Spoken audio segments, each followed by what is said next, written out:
दर्शकवृन्दहरूलाई आज म Bageshwari multiple campus Kohalpur 11 बाँकेले 2082 सालमा लगेको मिड टर्म इक्जामको म्यानेजमेन्ट एकाउन्टिङ विषयको सल्युसन ल्याएर उपस्थित भइसकेको छु। त्यसैले यस भिडियोलाई अन्तिमसम्म हेरिदिनु होला। ल सुरु गरौँ भिडियो। ग्रुप ए मा रहेको छ भेरी सर्ट एन्सर क्वेसन 5 एकानी 5 एउटा क्वेसन लेखे बापत 5 number.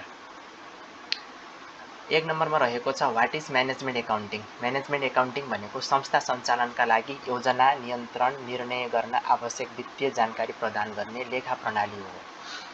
What is break even point. लागत बिक्री बराबर भएको बिन्दुलाई नै ब्रेक इभन पोइन्ट भनिन्छ। Define variable costing. Variable costing भनेको उत्पादनसँग सीधा सम्बन्ध भएका परिवर्तनीय लागत मात्र गणना गरिने लागत प्रणाली हो। यसमा स्थायी लागतहरूलाई छुट्याएर नाफा वा घाटा निर्धारण गरिन्छ। 4 नम्बरमा रहेको छ the following information are given to you. Fixed cost 90,000, variable cost per unit 9, selling price per unit 12 निकाल्ने भनेको छ ब्रेक इभन पोइन्ट। यो बीईपी भनेको ब्रेक इभन पोइन्ट हो है। यो चाहिँ सर्टमा लेखिएको छ, तपाईहरुले बुझ्नु होला। सल्युसन, यसको सल्युसन ब्रेक इभन पोइन्ट निकाल्नको लागि फर्स्टमा हामीलाई पीभी रेशियो चाहिन्छ। यहाँ चाहिँ break even point in rupees भनेको छ। यदि ब्रेक इभन पोइन्ट इन युनिटमा भनेको भए हामीले कन्ट्रिब्युसन मार्जिन पर युनिट निकाल्नु पर्थ्यो। फर्स्टमा कन्ट्रिब्युसन मार्जिन पर युनिट निकालिसकेपछि बल्ल हामीले हिसाब सुरु गर्नु पर्थ्यो। तर यहाँ त ब्रेक इभन पोइन्ट इन रुपीजमा निकाल्ने भनेको छ। रुपीजमा निकाल्ने भनेको छ भने हामीले पीभी रेशियो निकाल्नुपर्छ। यसको सूत्र छ, यसको लागि सूत्र बुझ्नुपर्छ। यदि ब्रेक इभन पोइन्ट युनिटमा निकाल्ने भनेको छ भने कन्ट्रिब्युसन मार्जिन पर युनिट काम लाग्छ। यदि ब्रेक इभन पोइन्ट इन रुपीजमा भनेको छ भने पीभी रेशियो निकाल्नुपर्छ। पीभी रेशियो निकालौँ। पीभी रेशियो निकाल्नको लागि 1 minus variable cost per unit upon selling price per unit. 1 minus variable cost per unit upon selling price per unit. Variable cost per unit upon selling price per unit भनेको variable cost ratio हो। 1 बाट variable cost ratio घटाएपछि PV ratio आउँछ। त्यसैगरी variable cost ratio निकाल्नको लागि 1 minus PV ratio गर्दाखेरि निकाल्न सकिन्छ। 1 minus variable cost per unit कति छ? भेरिएबल कस्ट पर युनिट 9 छ। 9 selling price per unit 12। 9 upon 12 is equal to 0.75। 1 minus 0.75 बराबर 0.25। Break even point in rupees. अब हामी ब्रेक इभन पोइन्ट इज रुपीजमा निकाल्छौँ। ब्रेक इभन पोइन्ट इज रुपीजमा निकाल्नको लागि यो सूत्र लाग्छ, fixed cost upon PV ratio. Fixed cost कति दिएको छ? 90,000, 90,000। 90,000 डिवाइडेड बाई पीभी रेशियो हामीले कति निकालेका थियौँ? 0.25। 0.25 90,000 लाई 0.25 ले डिवाइड गर्दा 3,60,000। यहाँ अगाडि आरएस छुटेछ है, यहाँ आरएस थप्नु होला। रुपीज 3,60,000 भनेर लेख्नु होला। अल्टरनेटिभ मेथड, यो अल्टरनेटिभ मेथडबाट पनि गर्न सकिन्छ। पीभी रेशियो निकाल्नको लागि अर्को सूत्र छ, यो चाहिँ अल्टरनेटिभ मेथड भयो। Selling price per unit minus variable cost per unit upon selling price per unit 12 minus 9 upon 12 is equal to 3 upon 12 is equal to 0.25। यहाँ माथि पनि 0.25 आएको थियो, यहाँ पनि 0.25 आयो। यो चाहिँ पीभी रेशियो निकाल्ने अल्टरनेटिभ मेथड हो। Break even point in rupees is equal to fixed cost upon PV ratio is equal to break even point fixed cost कति छ? 90,000, PV ratio 0.25 is equal to 3,60,000। यो चाहिँ 3,60,000 ब्रेक इभन पोइन्ट इन रुपीजमा आयो। यसमा अगाडि 3,60,000 को अगाडि आरएस लेख्न नछुटाउनु होला। मैले चाहिँ छुटाएछु, त्यसको लागि सरी। यहाँ चाहिँ रुपीजमा हो, रुपीजमा भनेर देखाउनै पर्छ है।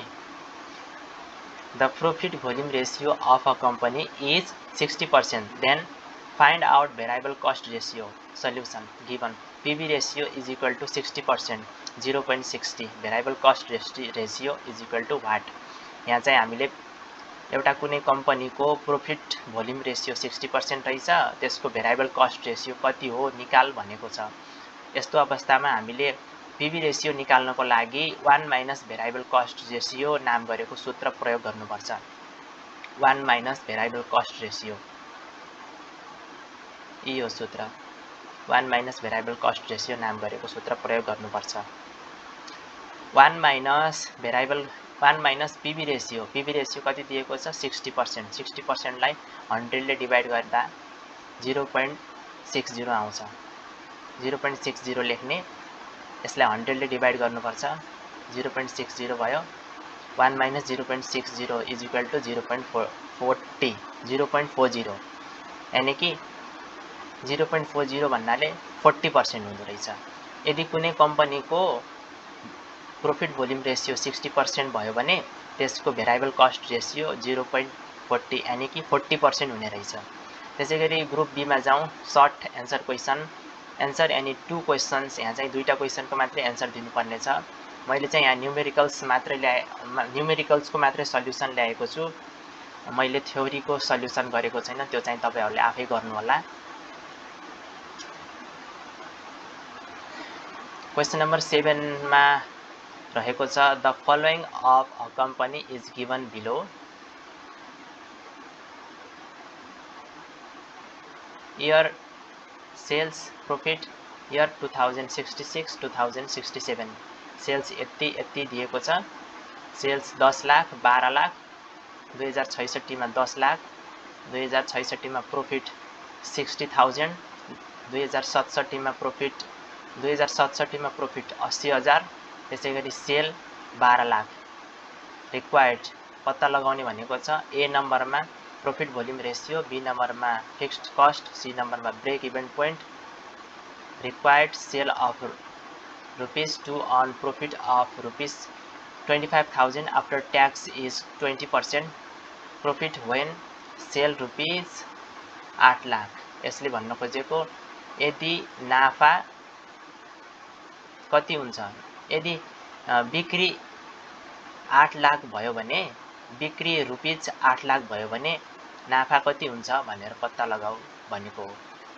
अब सल्युसन हेरौँ। ए नम्बरमा profit volume ratio, profit volume ratio यदि 2 वर्षको डेटा दिएको छ भने प्रॉफिट भोल्युम रेशियो निकाल्नको लागि यो सूत्र प्रयोग हुन्छ। Difference in profit upon difference in sale. Difference in profit सबैभन्दा ठुलो प्रॉफिट कुन छ? 2067 को प्रॉफिट छ। 2067 को प्रॉफिटबाट 2066 को प्रॉफिट घटाउने, 80,000 बाट 60,000 घटाउँदा 20,000 भयो। 80,000 माइनस 60,000, डिफरेन्स इन प्रॉफिट यसरी देखाउने। डिफरेन्स इन प्रॉफिट भनेको प्रॉफिटको difference. Difference in sale, difference in sale 2067 को सेल धेरै छ, 12 लाख सेल्स गरेको छ। 2066 मा 10 लाख सेल्स गरेको छ। त्यसैले 12 लाखबाट 10 लाख घटाइयो। 12 लाखबाट 10 लाख घटाउँदा 2 लाख बच्यो। 80,000 बाट 60,000 घटाउँदा 20,000 बच्यो। यसरी भाग गर्दा 0.1 आयो। यो चाहिँ PV ratio, profit volume ratio 0.1 भयो। फिक्स्ड कस्ट निकाल्नको लागि यो सूत्र युज गर्न सक्छौं। Fixed cost is equal to sale into PV ratio minus profit. Fixed cost for year 1 भन्नाले 2067 को फिक्स्ड कस्ट निकाल्दाखेरि 2067 को सेल्स कति छ? 10 लाख छ र पीवी रेशियो हामीले अघि भर्खर कति निकालेका थियौं? 0.1। 10 लाख इन्टु 0.1 माइनस 60,000 गर्दाखेरि 40,000 आयो। यहाँ चाहिँ आरएस भनेर लेख्नु होला। आरएस लेख्न मैले छुटाएछु, रुपीज भनेर लेख्नुपर्छ। यहाँ लेखेछु मैले। Fixed cost ₹40,000। अब त्यसैगरी ब्रेक इभन पोइन्ट निकाल्ने भनेको छ। ब्रेक इभन पोइन्ट निकाल्नको लागि fixed cost upon profit volume ratio नाम गरेको सूत्र प्रयोग गर्नुपर्छ। फिक्स्ड कस्ट कति छ? 40,000 दिएको छ। 40,000 हामीले माथि निकालिसक्यौं। अब त्यो 40,000लाई प्रोफिट भोल्युम रेसियो पीबी रेसियोले भाग गरेपछि ब्रेक इभेन पोइन्ट आउँछ। ब्रेक इभेन पोइन्ट इन रुपिसमा आउँछ। 40,000लाई 0.1 ले भाग गर्दा 4 लाख हुन्छ। यो चाहिँ ब्रेक इभेन पोइन्ट इन रुपिसमा भयो। त्यसैगरी डीमा रहेको छ required sales rupees to earn profit of rupees 25,000 after tax rate is 20%। यो निकाल्नको लागि सूत्र रहेको छ fixed cost plus desire profit after tax upon 1 minus tax upon PV ratio profit volume ratio. Fixed cost 40,000 छ plus desire profit after tax 25,000 नाफा गर्न 20% कर तिरिसकेपछि 25,000 नाफा गर्न कतिमा बिक्री गर्नु पर्ला भनेर सोधिएको हो। फिक्स्ड कस्ट 40,000 भइहाल्यो। डिजायर प्रोफिट आफ्टर ट्याक्स 25,000 छ 1 माइनस ट्याक्स 1 माइनस ट्याक्स भनेको 20% छ, त्यसैले 0.20 राखियो। अब घटाउँदाखेरि क्याल्कुलेसन गर्दाखेरि यहाँ 31,250 यहाँ 0.1 40,000 र 31,250 जोड्दाखेरि 71,250 0.1 ले भाग गर्दाखेरि 7,12,500 रुपिज 7,12,500। यो चाहिँ हाम्रो डी को एन्सर भयो। अब त्यस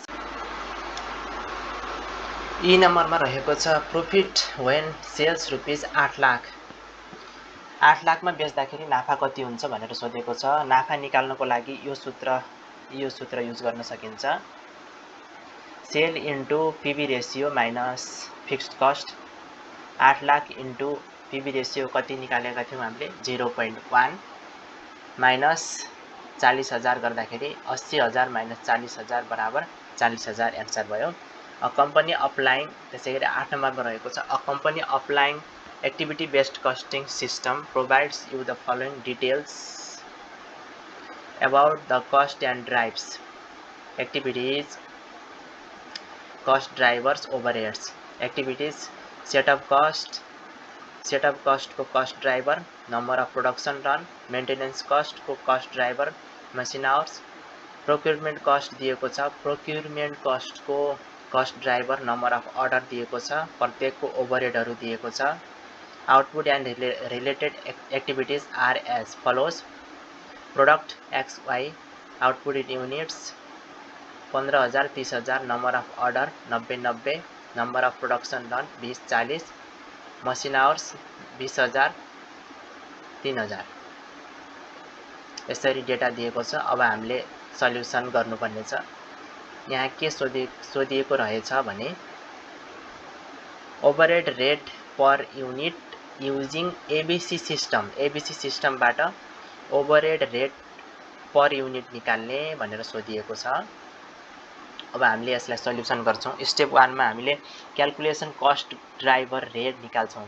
यो चाहिँ एक्टिभिटी बेस्ड कस्टिङ अन्तर्गत पहिला हामीले स्टेप 1 मा कस्ट ड्राइभर रेट क्याल्कुलेसन गर्छौं। त्यसलाई यसरी गर्न सकिन्छ। एक्टिभिटीज जस्ताको त्यस्तै लेख्ने। एक्टिभिटीजहरु यहाँ दिएको थियो माथि setup cost maintenance cost procurement cost यिनीहरु जस्ताको तस्तै लेख्ने। त्यसपछि प्रत्येकको कस्ट ड्राइभर पनि लेख्दै जाने। प्रत्येकको कस्ट ड्राइभर लेखे मैले यहाँ लेखेको छु। त्यसपछि यो लेखिसकेपछि प्रोडक्ट XY सेटअप कस्ट को कस्ट ड्राइभर के हो नम्बर अफ प्रोडक्सन रन्स हो। यसको नम्बर अफ प्रोडक्सन रन हो। यसको प्रोडक्ट X मा नम्बर अफ प्रोडक्सन रन कति दिएको छ एकचोटी फेरि हेरौं। Number of production run X product को लागि 20 Y प्रोडक्ट को लागि 40। X प्रोडक्ट को लागि 20 हो Y प्रोडक्ट को लागि 40 हो। अब यही 20 र 40 लाई यहाँ लेख्छौं। 20 40 नम्बर अफ प्रोडक्सन रन 20 40 जस्ताको त्यस्तै लेखियो। दुईटैलाई जोडेर टोटल कस्ट ड्राइभर बनाइयो 20 40 60। मसिन आवर्स मेन्टेनेन्स कस्ट अन्तर्गत मसिन आवर्स अब मसिन आवर्स पनि माथि दिएको छ। प्रोडक्ट एक्स को लागि 20,000 घण्टा, प्रोडक्ट वाई को लागि 3,000 घण्टा। अब दुवैलाई जस्ताको तस्तै लेखियो। प्रोडक्ट एक्स मा 20,000 घण्टा, प्रोडक्ट वाई मा 3,000 घण्टा, दुईटैलाई जोड्दाखेरि 23,000 घण्टा भयो। Procurement cost, number of order माथि कति दिएको छ? 90। प्रोडक्ट एक्स को लागि पनि 90, प्रोडक्ट वाई को लागि पनि 90 दिएको छ। दुईटैलाई जोड्दाखेरि 180 भयो। ओभरहेड दिएको छ, जस्ताको तस्तै लेखियो। सेटअप कस्ट को ओभरहेड 3,60,000, मेन्टेनेन्स कस्ट को ओभरहेड 2,50,000, प्रोक्युरमेन्ट कस्ट को ओभरहेड 3 लाख। सबैलाई जस्ताको तस्तै लेखियो। अब यहाँ कस्ट ड्राइभर रेट निकाल्ने पालो आयो। कस्ट ड्राइभर रेट निकाल्नको लागि ओभरहेडलाई टोटल कस्ट ड्राइभरले डिभाइड गर्नुपर्छ। 3,60,000 लाई 60 ले डिभाइड गर्दाखेरि 6,000 आउँछ। त्यसैगरी मेन्टेनेन्स कस्ट को कस्ट ड्राइभर रेट निकालौँ। त्यसको कस्ट ड्राइभर रेट निकाल्नको लागि पनि अघि गरे जस्तै सेटअप कस्ट को गरे जस्तै गरेर गर्ने। यहाँ ओभरहेड 2,50,000 दिएको छ, त्यसलाई टोटल कस्ट ड्राइभरले डिभाइड गर्दाखेरि 10.8695 आउँछ। यो चाहिँ हाम्रो मेन्टेनेन्स कस्ट को कस्ट ड्राइभर रेट भयो। त्यसैगरी अर्कोको cost driver rate procurement cost को कस्ट ड्राइभर रेट निकाल्नको लागि पनि त्यस्तै गर्ने। 3 लाख छ, ओभरहेड 3 लाख छ, 3 लाखलाई 180 ले डिभाइड गर्दा 1666.67 आयो। त्यसपछि स्टेप 2 मा statement of cost under activity based costing system. Particulars X Y, overheads जस्ताको तस्तै लेख्ने। ओभरहेड्स अघि माथि दिएको छ, त्यसलाई जस्ताको तस्तै लेख्ने। त्यसपछि यो एक्स र वाई प्रोडक्टमा यसको एमाउन्टहरू निकाल्नको लागि टोटल यहाँ प्रोडक्टमा हेर्ने। सेटअप कस्ट को प्रोडक्ट एक्स मा सेटअप कस्ट अन्तर्गत प्रोडक्ट एक्स मा नम्बर अफ प्रोडक्सन रन कति छ? 20 छ। अनि वाई मा नम्बर अफ प्रोडक्सन रन 40 छ। अब 20 लाई 6,000 सँग गुणन गर्ने। 20 लाई 6,000 सँग गुणन गर्दाखेरि 20 × 6,000 गर्दाखेरि 1,20,000 आयो। त्यसैगरी अर्को प्रोडक्ट वाई को लागि यहाँ 40 छ, 40 × कस्ट ड्राइभर रेट 6,000, 40 × 6,000 गर्दाखेरि 2,40,000 आयो। त्यसैगरी अन्यको पनि त्यस्तै तरिकाले निकाल्ने। मेन्टेनेन्स कस्ट को कस्ट ड्राइभर रेट कति छ? 10.8695 छ। एक्स प्रोडक्टमा 20,000 छ, वाई प्रोडक्टमा 3,000 निकालेका छौँ। 20,000 × 10.8695 गर्दाखेरि 2,17,390। त्यसपछि अर्कोको पनि त्यस्तै गरेर 10.8695 × 3,000 गर्दाखेरि 32,608। प्रोक्युरमेन्ट कस्ट को पनि त्यस्तै तरिकाले गरियो। प्रोक्युरमेन्ट कस्ट को एक्स मा 1,50,000 र वाई मा पनि 1,50,000 आयो। अब सबैलाई जोडियो। सबैलाई जोडेर टोटल ओभरहेड निकालियो। 1,20,000 प्लस 2,17,390 प्लस 1,50,000 टोटल जोड्दाखेरि 4,87,390 आयो। प्रोडक्ट वाई मा 2,40,000 प्लस 32,608 प्लस 1,50,000 जोड्दाखेरि 4,22,608 आयो। यसरी टोटल ओभरहेड निकालिन्छ। टोटल ओभरहेड निकालिसकेपछि ओभरहेड रेट निकाल्नको लागि यो सूत्र युज गरिन्छ। यो सूत्र रहेको छ total overhead upon output unit. Total overhead कति छ? एक्स प्रोडक्ट को लागि 4,87,390, वाई को लागि 4,22,608। 4,87,390 लाई आउटपुट युनिटले डिभाइड गर्ने। एक्स को आउटपुट युनिट कति छ? 15,000 युनिट। 15,000 युनिट। वाई को आउटपुट युनिट कति छ? 30,000 युनिट। अब ओभरहेड डेट एक्स को लागि ओभरहेड डेट निकाल्नको लागि टोटल ओभरहेडलाई आउटपुट युनिटले डिभाइड गर्ने। टोटल ओभरहेड कति छ? 4,87,390। 4,87,390लाई एक्स प्रोडक्टको आउटपुट युनिट कति छ? 15,000। 4,87,390लाई 15,000ले भाग गर्दाखेरि ₹32.49 आयो। त्यसैगरी यसको 4,22,608लाई 30,000 युनिट्सले डिभाइड गर्दाखेरि 14.08693 आयो। यो चाहिँ हाम्रो ओभरहेड डेट भयो। त्यसपछि long question answer any 2 question, दुईटा क्वेसन मात्रै गर्ने भनेको छ। मैले चाहिँ न्युमेरिकल एन्सर एनी 1 क्वेसन, एउटा क्वेसन मात्रै गर्ने भनेको छ। मैले चाहिँ न्युमेरिकल वाला क्वेसन गरेको छु।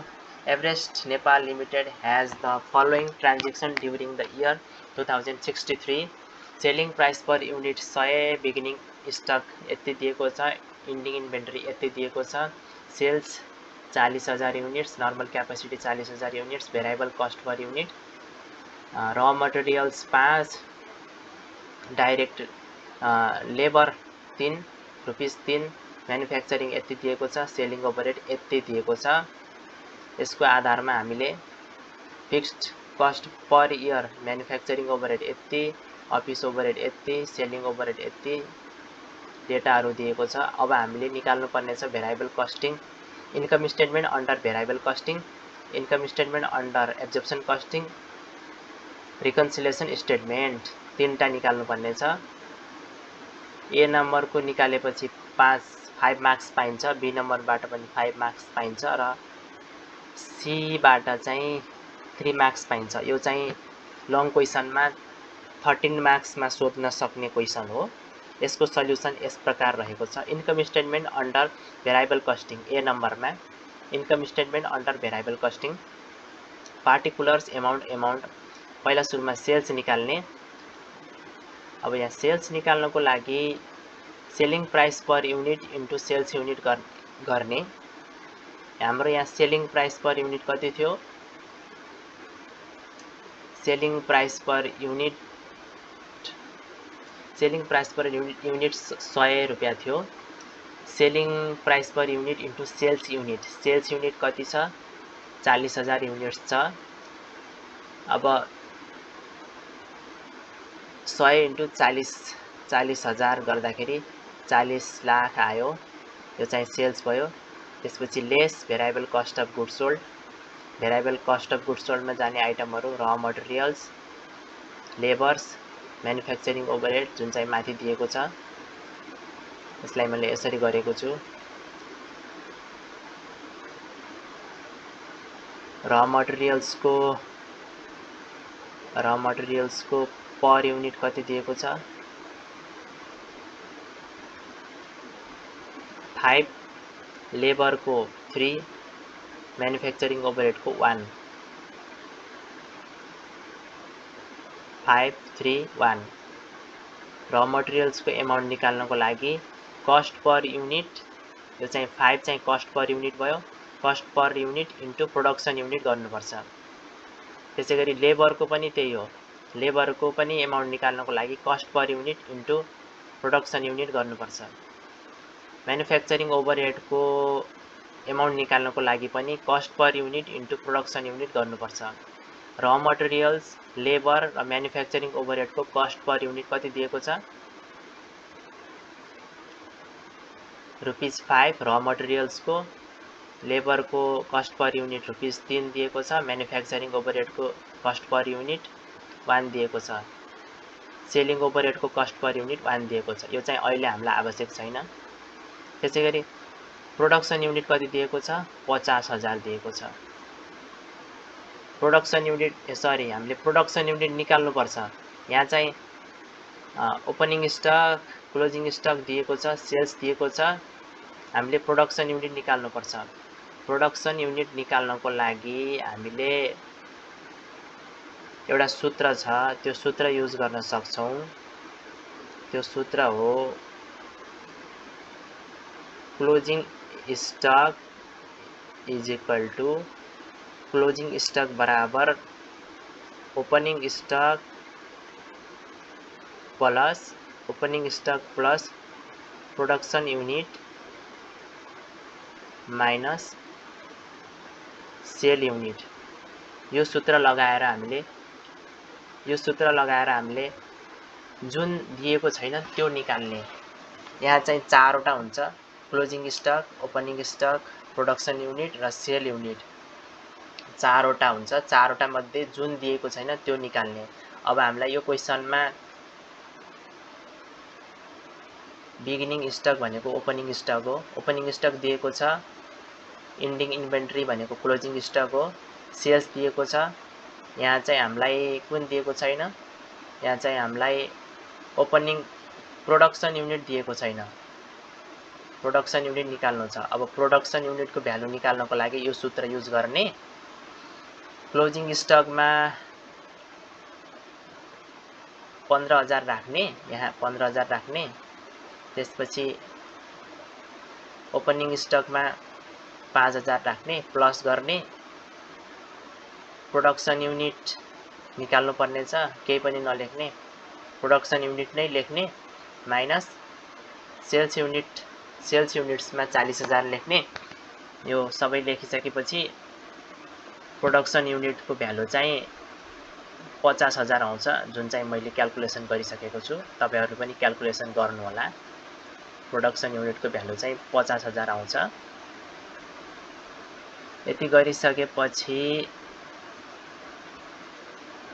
यति गरिसकेपछि हाम्रो हिसाब लगभग हुन्छ। प्रोडक्सन युनिट 50,000 आयो। अब यहाँ variable cost of goods sold हामीले र मटेरियल्सको एमाउन्ट निकाल्ने। Variable cost of goods sold अन्तर्गत जाने आइटमहरु के हुन्? र मटेरियल्स, लेबर, म्यानुफ्याक्चरिङ ओभरहेड। यो चाहिँ फर्मेट थाहा पाउनुपर्छ। फर्मेट थाहा पाएपछि सबै हिसाब गर्न सकिन्छ। र मटेरियल्सको एमाउन्ट निकाल्नको लागि cost per unit into production unit, लेबरको एमाउन्ट निकाल्नको लागि cost per unit into production unit, एवं रीतिले म्यानुफ्याक्चरिङ ओभरहेडको एमाउन्ट निकाल्नको लागि cost per unit into production unit गरेर निकालियो। त्यसपछि यसमा ओपनिङ स्टक जोड्ने, क्लोजिङ स्टक घटाउने। ओपनिङ स्टक 5,000 छ, क्लोजिङ स्टक 15,000 छ। अब यो 9 कसरी आयो? यो 9 चाहिँ भेरिएबल कस्ट अफ गुड्स सोल्डमा जाने जति पनि आइटमहरु छन्, ती आइटमहरुको कस्ट पर युनिटलाई जोड्दाखेरि यो ओपनिङ स्टकको रेट आउँछ। यसलाई ओपनिङ स्टकको रेट भन्छन्, अनि यसलाई चाहिँ क्लोजिङ स्टकको रेट भन्छन्। 5 प्लस 3 प्लस 1, 5 3 8, 8 1 9। यो चाहिँ यसरी आयो। ओपनिङ स्टकको रेट निकाल्नको लागि अथवा क्लोजिङ स्टकको रेट निकाल्नको लागि भेरिएबल कस्ट अफ गुड्स सोल्डमा जाने जति पनि आइटमहरु छन्, ती आइटमहरुको कस्ट पर युनिटलाई जोड्ने।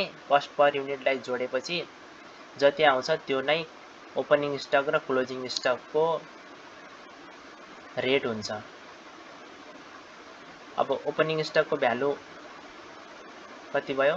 5,000 × 9 45,000। क्लोजिङ स्टकको भ्यालु कति भयो? 15,000 × 9 1,35,000। अघि हामीले कति निकालेको थियौं? 4,50,000। 4,50,000 मा ओपनिङ स्टकको भ्यालु 45,000, क्लोजिङ स्टकको भ्यालु 1,35,000 जोड्दाखेरि 3,60,000 आयो, जुन चाहिँ variable cost of goods sold भयो। यसलाई पारी उतापट्टि ट्रान्सफर गरियो। सेल्स कति छ? 40 लाख। 40 लाखबाट variable cost of goods sold 3,40,000 घटाइयो। 3,40,000 घटाउँदाखेरि 36,40,000 आयो, जुन चाहिँ ग्रस कन्ट्रिब्युसन मार्जिन भयो। ग्रस कन्ट्रिब्युसन मार्जिन भइसकेपछि less variable non manufacturing overhead. Variable non manufacturing ओभरहेडमा जाने आइटमहरु variable selling overhead, variable selling overhead, variable office ओभरहेडहरू जान्छ। यहाँ चाहिँ क्वेसन अनुसार भेरिएबल सेलिङ ओभरहेडको कस्ट पर युनिट कति दिएको थियो? 1 दिएको थियो। अनि त्यो 1 लाई चाहिँ सेल्स युनिटले मल्टिप्लाई गरेर भेरिएबल सेलिङ ओभरहेडको एमाउन्ट निकालिएको हो। भेरिएबल सेलिङको ओभरहेड निकाल्नको लागि रेट, क्वेसनमा रेट दिएको हुन्छ, त्यो रेटलाई सेल्स युनिटले मल्टिप्लाई गर्नुपर्छ। अब यहाँ क्वेसनमा रेट 1 दिएको थियो, त्यसलाई सेल्स युनिटले मल्टिप्लाई गर्दाखेरि 40,000 भयो। अब यो 40,000 लाई उता पारिपट्टि सारियो। त्यसपछि 36,40,000बाट 40,000 घटाउँदाखेरि 36 लाख भयो, जुन चाहिँ नेट कन्ट्रिब्युसन मार्जिन भयो। त्यसपछि यसबाट फिक्स्ड कस्ट घटाइयो। फिक्स्ड कस्ट घटाइसकेपछि फिक्स्ड कस्टमा जाने आइटमहरू यिनीहरू हुन्। यिनी आइटमहरूलाई यहाँ राखेर घटाइयो। 36,000बाट 3,30,000 घटाउँदाखेरि 32,70,000 भयो, जुन चाहिँ हाम्रो नेट इन्कम हुन्छ। नेट इन्कम चाहिँ यति हो, 32,70,000 हो है। त्यसपछि income statement under absorption costing. Absorption costing चाहिँ यसरी बनाइन्छ। तपाईहरुले हिसाब गर्नुभन्दा अगाडि फर्मेट याद गर्नुपर्छ। फर्मेट याद गर्नुभयो भने हिसाब गर्न सजिलो हुन्छ। सेल्स 40 लाख भयो। कस्ट अफ गुड्स सोल्ड, र materials. Cost of goods sold अन्तर्गत जाने आइटमहरू यिनी हुन्। र मटेरियल्स, लेबर, म्यानुफ्याक्चरिङ ओभरहेड, प्रत्येकको एमाउन्ट निकाल्दाखेरि यति भयो। लेबरको 1,50,000, म्यानुफ्याक्चरिङ ओभरहेडको 50,000। अब यसमा चाहिँ फिक्स्ड म्यानुफ्याक्चरिङ ओभरहेड नयाँ आयो। फिक्स्ड म्यानुफ्याक्चरिङ ओभरहेड थपियो। अघि चाहिँ इन्कम स्टेटमेन्ट अन्डर भेरिएबल कस्टिङको हिसाब गर्दाखेरि फिक्स्ड म्यानुफ्याक्चरिङ ओभरहेडलाई कस्ट अफ गुड्स सोल्ड निकाल्दाखेरि समावेश गरिन्थेन, तर यहाँ समावेश गरिन्छ। अब यहाँ चाहिँ फिक्स्ड म्यानुफ्याक्चरिङ ओभरहेडको एमाउन्ट निकाल्नको लागि fixed manufacturing overhead rate into normal capacity गरिन्छ। Normal capacity fixed manufacturing overhead rate into production unit गरिन्छ। प्रोडक्सन युनिट कति छ? 50,000 छ। फिक्स्ड म्यानुफ्याक्चरिङ ओभरहेड रेट यो चाहिँ फर्मुला लगाएर निकालिएको।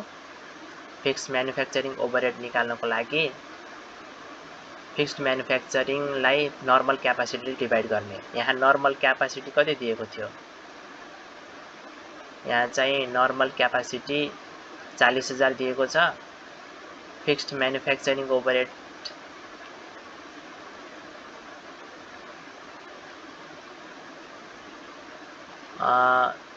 Manufacturing overhead fixed cost per year भनेर लेखेको छ। फिक्स्ड म्यानुफ्याक्चरिङ ओभरहेड हो है यो। फिक्स्ड म्यानुफ्याक्चरिङ ओभरहेड 2 लाख दिएको छ। अब यसलाई र नर्मल क्यापासिटीलाई युज गरेर हामीले फिक्स्ड म्यानुफ्याक्चरिङ ओभरहेड रेट निकाल्छौँ। फिक्स्ड म्यानुफ्याक्चरिङ ओभरहेड रेट निकाल्नको लागि फिक्स्ड म्यानुफ्याक्चरिङ ओभरहेड 2 लाखलाई नर्मल क्यापासिटी 40,000 ले भाग गर्दाखेरि 5 आउँछ। त्यही 5 लाई यहाँ लेखिएको हो। त्यही 5 यहाँ लेखिएको हो। यहाँनिर लेखिएको हो। 5 इन्टु प्रोडक्सन युनिट कति छ? 50,000 छ। 5 इन्टु 50,000 गर्दाखेरि 2,50,000 भयो। त्यसपछि add opening stock less closing stock. Opening स्टकको रेट निकाल्ने अघि भनेको जस्तै तरिकाले गर्ने। यहाँ चाहिँ कस्ट अफ गुड्स सोल्ड निकाल्दाखेरि जुन जुन आइटमहरू गएका छन् ती आइटमहरूको कस्ट पर युनिटलाई जोड्दाखेरि ओपनिङ स्टक र क्लोजिङ स्टकको रेट निस्किन्छ। यहाँ जोडौँ। 5 + 3 + 8 5 र 3 8 8 1 9 9 5 14। ओपनिङ स्टकको रेट 14, क्लोजिङ स्टकको रेट 14, दुईटैको रेट 14 भयो। त्यसपछि ओपनिङ स्टक कति दिएको छ? 5,000। क्लोजिङ स्टक कति दिएको छ? 15,000। मल्टिप्लाई गर्दाखेरि यति भयो। ओपनिङ स्टक जोडियो, क्लोजिङ स्टक लेस गरियो, घटाइयो। त्यति गरेपछि 5,60,000 आयो, जुन चाहिँ कस्ट अफ गुड्स सोल्ड भयो, 5,60,000 लाई पारी ट्रान्सफर गरियो। सेल्सबाट कस्ट अफ गुड्स सोल्ड 5,60,000 घटाउँदाखेरि 34,40,000 आयो, जुन चाहिँ ग्रस मार्जिन बिफोर एडजस्टमेन्ट भयो। त्यसपछि यसमा over absorption of fixed manufacturing overhead 50,000 जोडियो। अब यो over absorption of fixed manufacturing overhead कसरी भयो भन्ने थाहा पाउनको लागि पहिला हामीले यहाँ सोल्युसनमा फिक्स्ड म्यानुफ्याक्चरिङ ओभरहेड 2,50,000 निकाल्यौं। प्रश्नमा फिक्स्ड म्यानुफ्याक्चरिङ ओभरहेड कति दिएको छ? 2 लाख दिएको छ। प्रश्नमा 2 लाख दिएको छ, हामीले सल्युसनमा 2,50,000 निकाल्यौं भने कुन ठुलो भयो? हामीले निकालेको ठुलो भयो। त्यस कारणले गर्दा over absorption of fixed manufacturing overhead हुन्छ। ओभर एब्जर्प्सन भयो भने एड गर्नुपर्छ। Add over absorption of fixed manufacturing overhead 50,000 जोड्दाखेरि 34,40,000 मा 50,000 जोड्दाखेरि 34,90,000 भयो। त्यसपछि लेस नन म्यानुफ्याक्चरिङ आइटमहरूलाई लेस गरेर 1,70,000 निकाल्यो। त्यसमा 34,90,000 बाट 1,70,000 घटाउँदाखेरि 33,20,000 जुन चाहिँ हाम्रो नेट इन्कम भयो। यो चाहिँ हाम्रो income statement under absorption costing अनुसारको नेट इन्कम भयो। त्यसपछि रिकन्सिलिएसन स्टेटमेन्ट बनाइयो। रिकन्सिलिएसन स्टेटमेन्ट बनाउनको लागि फर्स्टमा चाहिँ ओपनिङ स्टक र क्लोजिङ स्टकलाई हेर्नुपर्छ। यदि ओपनिङ स्टक धेरै छ भने net income as per variable कस्टिङको नेट इन्कम बढी हुन्छ भने, यदि क्लोजिङ स्टक धेरै छ भने net income as per absorption कस्टिङको नेट इन्कम धेरै हुन्छ। अब यहाँ चाहिँ हाम्रो चाहिँ क्लोजिङ स्टक धेरै छ। क्लोजिङ स्टक 15,000 छ, ओपनिङ स्टक 5,000 छ। क्लोजिङ स्टक धेरै छ। क्लोजिङ स्टक धेरै भएको कारणले गर्दा net income as per absorption कस्टिङको नेट इन्कम धेरै हुन्छ। त्यसैले net income as per absorption कस्टिङलाई माथि लेखिन्छ र net income as per variable कस्टिङलाई तल लेखिन्छ। जुन धेरै हुन्छ त्यसलाई माथि लेखिन्छ, जुन कम हुन्छ त्यसलाई तल लेखिन्छ। त्यसपछि अब घटाइयो। Net income as per absorption costing र भेरिएबल कस्टिङको डिफरेन्स कति आयो? 50,000 आयो। 33,20,000 बाट 32,70,000 घटाउँदाखेरि 50,000 आयो। Fixed manufacturing overhead rate, fixed manufacturing overhead rate कति? अघि हामीले कति निकालेका थियौं? माथि 5 निकालेका थियौं। 5 जस्ताको तस्तै लेखियो। यसलाई ए नाम दिइन्छ। ए नामले संकेत गरिन्छ। Change in stock, change in stock, closing stock, opening stock 15,000, 5,000। Difference in stock unit B, difference in stock value A into B. Difference in stock unit, difference in stock value A into B. Opening stock 15,000 छ, closing stock 15,000 छ, opening stock 5,000 छ। 15,000 बाट 5,000 घटाउँदा 10,000 भयो। Difference in stock unit 10,000 भयो। अब difference in stock value निकाल्नको लागि ए इन्टु बी, यो 5 इन्टु यो बी को भ्यालु 10,000, 5 इन्टु 10,000 गर्दाखेरि 50,000 भयो। डिफरेन्स इन स्टक भ्यालु 50,000 भयो। यो 50,000 यदि हामीले चाहिँ रिकन्सिलिएसन स्टेटमेन्ट बनाउँदाखेरि जहिले पनि डिफरेन्स इन स्टक भ्यालुको एमाउन्ट र डिफरेन्स इन नेट इन्कमको एमाउन्ट जहिले पनि बराबर हुनुपर्छ। यही कुरा हामीले बुझ्नुपर्छ। यहाँ चाहिँ 50,000 निस्क्यो, यो चाहिँ माथि निस्केको डिफरेन्स इन नेट इन्कम 50,000 सँग बराबर छ। यसको अर्थ हाम्रो हिसाब मिल्यो भनेर सम्झिनु पर्यो। यदि डिफरेन्स इन स्टक भ्यालुको एमाउन्ट र डिफरेन्स इन नेट इन्कमको एमाउन्ट बराबर भएन भने हाम्रो हिसाब बिग्रियो। हामीले बनाएको net income as per variable costing र net income as per absorption costing गलत भयो भनेर बुझ्नु पर्यो है। Okay, this much for today. आजलाई यति नै। आगामी दिनहरुमा नयाँ भिडियोहरु ल्याएर आउनेछु। मेरो च्यानललाई सब्स्क्राइब गरिदिनु होला, लाइक गरिदिनु होला। हस्, धन्यवाद।